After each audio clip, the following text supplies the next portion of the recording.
If you steal something small today, in most countries you get a fine, maybe a court date, maybe a night in a holding cell.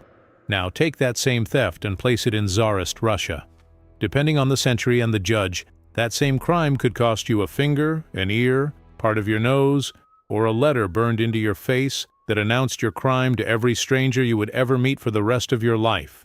If the court decided your crime mattered more than that, you could be tied to a post and whipped with an instrument designed by professional executioners to kill within a fixed number of strokes, or you could be marched on foot, in chains, across a continent-sized stretch of frozen land where simply arriving counted as part of the sentence.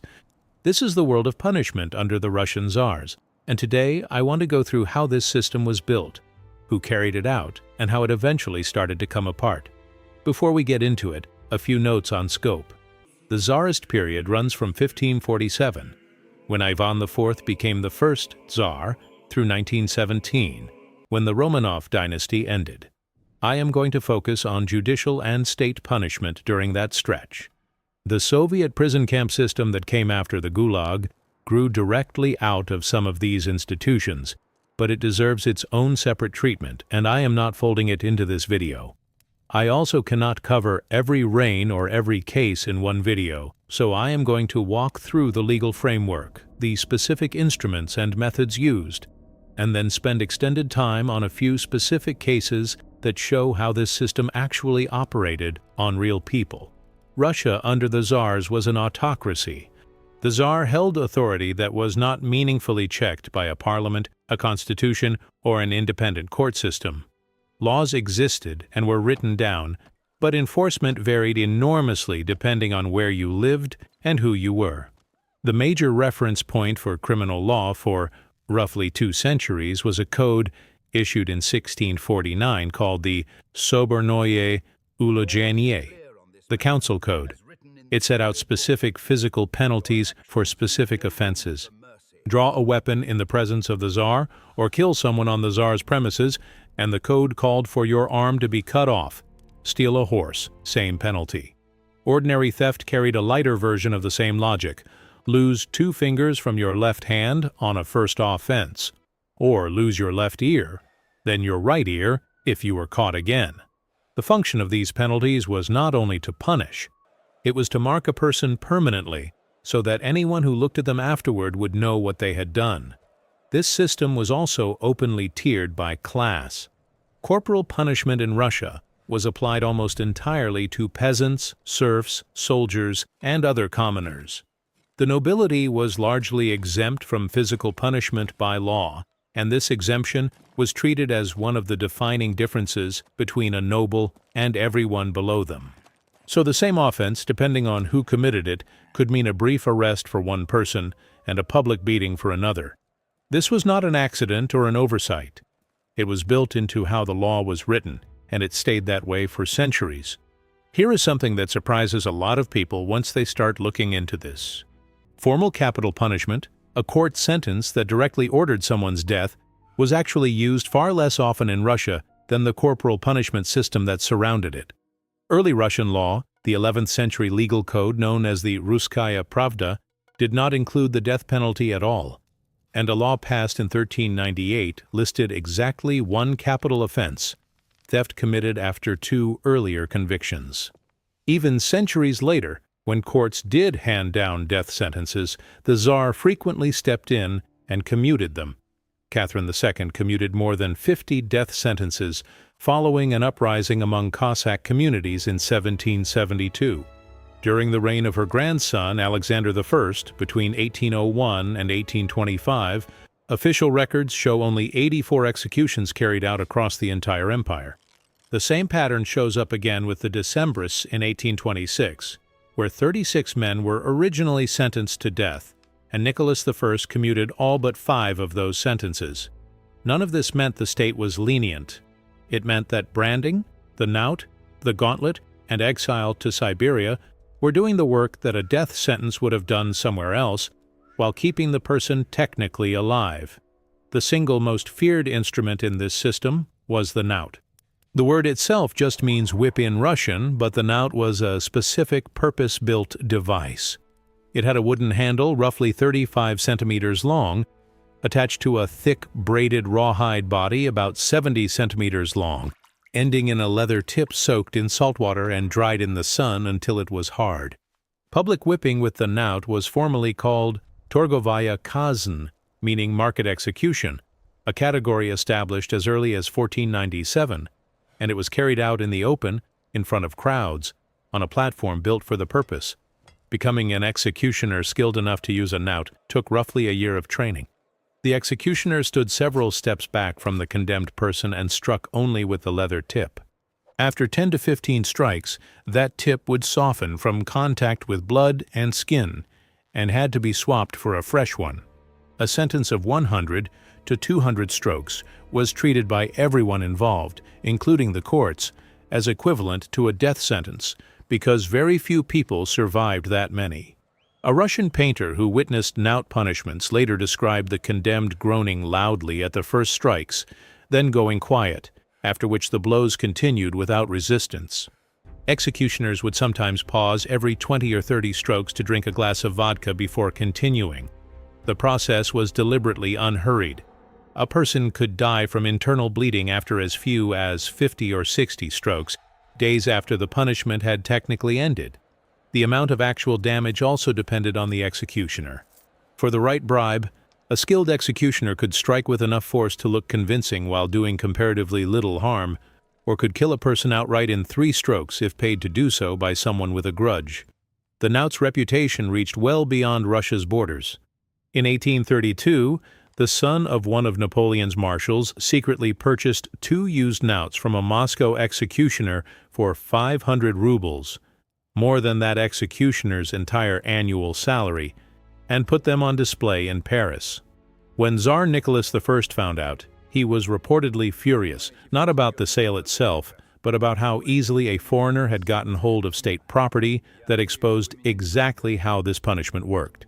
The nout was the most extreme tool in a much larger system of marking people physically. Branding had been used in Russia since at least 1398, when a Moscow law ordered thieves to be branded. By 1637 it was extended to currency counterfeiters, and the letters burned into a person's cheeks and forehead would spell out the Russian word for thief. Peter I introduced an updated method using metal plates fitted with sharp needles, with gunpowder rubbed into the resulting wounds so the mark would stay dark for life. By 1746, branding applied to every category of convicted criminal, and in 1754 a specific order set the pattern.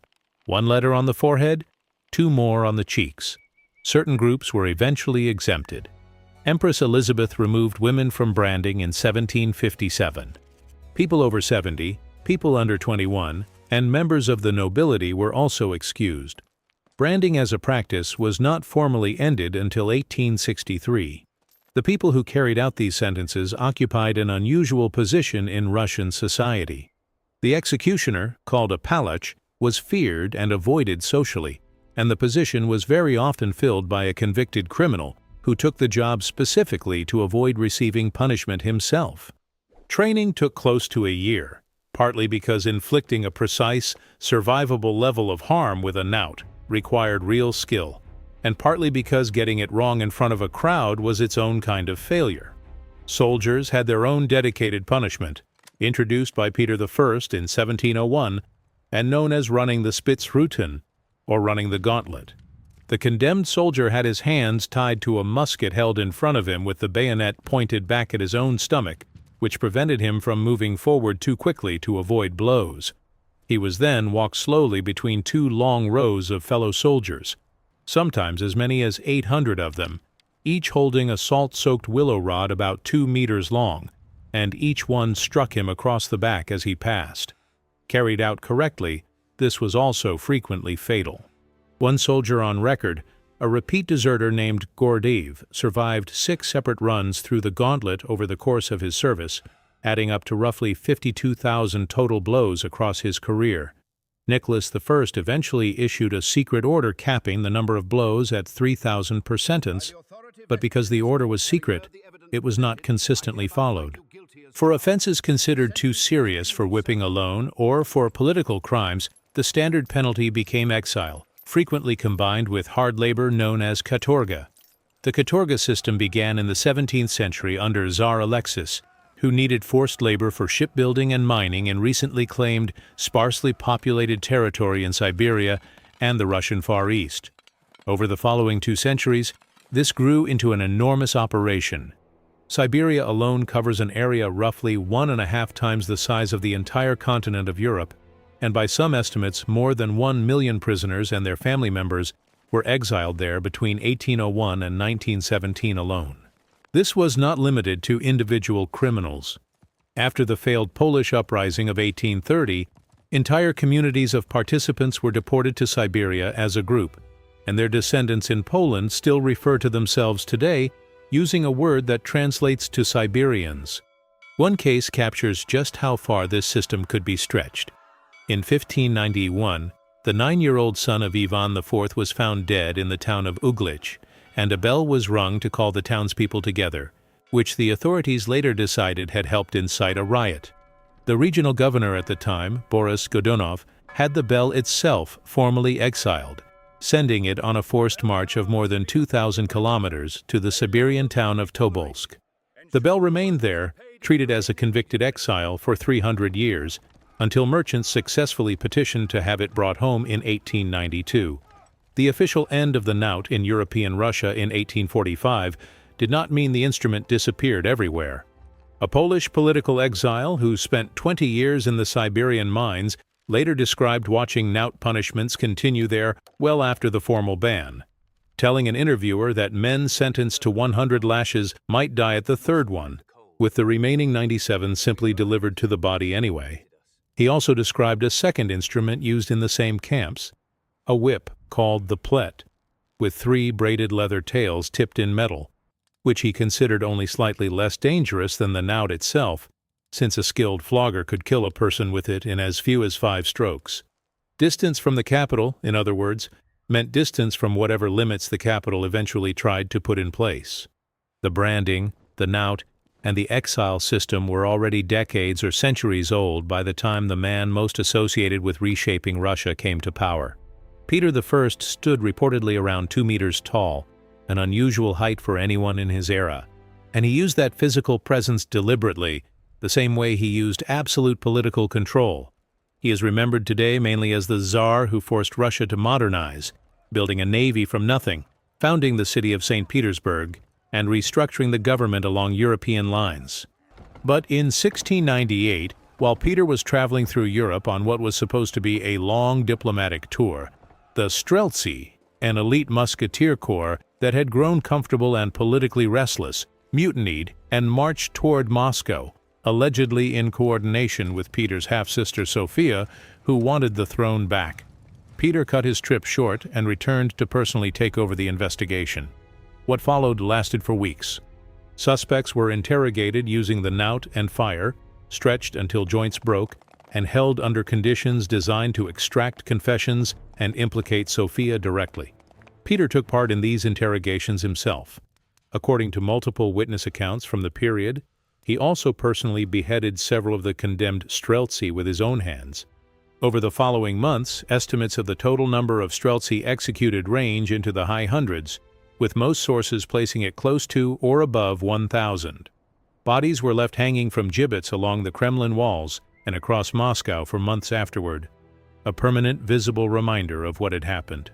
Sophia herself was interrogated directly by her brother and confined to a convent for the rest of her life, kept under guard with visitors forbidden.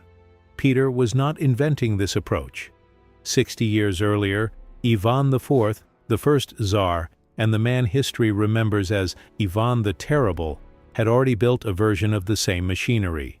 In 1565, convinced that the nobility around him was plotting against him, Ivan split the country into 2 zones, one administered normally, and one, called the Oprichnina, ruled directly by Ivan through a personal corps of agents called the Oprichniki. The Oprichniki, dressed in black, reportedly rode with severed dog heads attached to their saddles as a symbol of hunting down disloyalty, and were authorized to torture and kill anyone Ivan named as a threat. Recorded methods included boiling people alive, impaling them, and roasting them over open fire while bound to stakes. In 1570, convinced that the city of Novgorod was conspiring against him, Ivan sent the oprichniki to attack it directly. The killing there continued for roughly 5 weeks. Historical estimates of the total number killed vary widely, from a few thousand up to figures as high as 15,000, depending on the source and how the records are read. But every account agrees it was the single most violent episode connected to Ivan's reign. Peter, born more than a century after Ivan died, had grown up witnessing a separate earlier Streltsy uprising in 1682 that turned violent in front of him as a child. The 1698 response in that light is best understood not as something new, but as a continuation of an existing pattern carried out by a czar who had personal reasons to distrust the same military unit involved. This same hierarchy, where punishment fell almost entirely on people without rank or title, applied across every part of the system already described. Branding exempted nobles. The note was administered overwhelmingly to peasants, serfs, and soldiers. Exile to Siberia removed entire categories of people the state found inconvenient, political dissidents alongside common criminals alongside whole ethnic communities, while leaving the upper class largely untouched by any of it. By the 1820s, a different kind of resistance had started to form, this time from inside that upper class itself. A group of young military officers, many of whom had fought against Napoleon, and returned home having seen constitutional governments function in parts of Europe, organized in secret and attempted a coup in December 1825 against the newly crowned Tsar Nicholas I. The uprising collapsed within a single day in St. Petersburg's Senate Square. 5 of the organizers, including the poet Kondraty Ryleyev, were sentenced to death, originally by quartering, later reduced to hanging. On the day of the execution in July 1826, the ropes broke for 3 of the 5 men as the trapdoor opened beneath them. There was a long-standing tradition that a prisoner who survived a botched execution had earned a pardon. Nicholas ignored it and ordered new ropes brought so the hangings could be carried out a second time. Ryleyev reportedly told the crowd watching, "Russia is an unhappy country where they don't even know how to hang you." More than 100 others connected to the plot were sent to Siberia for hard labor, and several of their wives chose to follow them into exile voluntarily, becoming well-known figures in Russian culture for doing so. 23 years after that, the state staged a different kind of execution entirely, one that was never meant to actually kill anyone. In 1849, a group of writers and intellectuals in St. Petersburg, known as the Petrashevsky Circle, who met to discuss banned books and ideas about socialism and the end of serfdom, were arrested by the secret police. One member of the group was a 27-year-old writer named Fyodor Dostoevsky. Convicted of participating in anti-government activity, Dostoevsky and his fellow members were sentenced to death by firing squad. On the morning of December 22, 1849, they were taken to Semyonovsky Square in St. Petersburg, forced to kneel and kiss a cross, and had their swords broken over their heads as a formal stripping of rank. They were then tied in groups of 3 to wooden posts and blindfolded. Dostoevsky stood in the second group, with roughly a minute left before his own turn. As the first group of 3 was prepared, a messenger arrived on horseback waving a white flag, announcing a pardon from the Tsar. What none of the prisoners knew at the time was that Nicholas I had already written and approved that pardon the day before. The entire execution, down to the last second, had been staged on purpose, specifically so the men would believe completely that they were about to die before being told otherwise. One member of the group, a man named Grigoriev, never recovered mentally from the experience and spent the rest of his life unable to function on his own. Dostoevsky's sentence was commuted to 4 years of hard labor in Siberia. He would go on to write about variations of that morning repeatedly for the rest of his career, most directly in his prison memoir and again in the character study at the center of his novel, The Idiot. The same Tsar responsible for both the second hanging of the Decembrists and the staged execution of the Petrashevsky Circle is also the one who finally abolished the nout itself in 1845, replacing it with a lighter 3-tailed whip called the platy. His son and successor, Alexander II, went much further. Serfdom, The legal status that had bound the majority of the Russian population to the land and to their landowners for centuries was abolished in 1861. That same year, a Russian prince named Nikolai Orlov submitted a memorandum to the new Tsar arguing for the complete abolition of corporal punishment, describing the nout as that foul testament to the Tatar yoke, and pointing out that two men could stand in the same church but be punished completely differently for the same offense depending on their social rank. Branding, the practice that had marked Russian convicts since the 14th century, was formally ended 2 years later, in 1863. The argument that this contradicted basic legal equality, an idea that had taken centuries to even become thinkable in Russian law, finally started gaining real traction at the highest levels of government. None of this resolved cleanly, and the irony is hard to miss looking back. The exile system built to remove troublemakers from European Russia and keep them far away from anyone who might be influenced by them ended up doing close to the opposite. Political prisoners sent to Siberia spent years together in the same camps and settlements, trading ideas, building networks, and in many documented cases coming out of that experience, considerably more committed to overthrowing the system that had sent them there in the first place. Historian Daniel Beer covers this in detail in his book The House of the Dead, which traces a direct line from the 19th century exile system to the revolutionary movements that eventually ended the Romanov dynasty altogether. If you want a deeper look at how that system actually functioned on the ground, decade by decade, that book is a good place to start. Put the whole period together and the pattern is straightforward.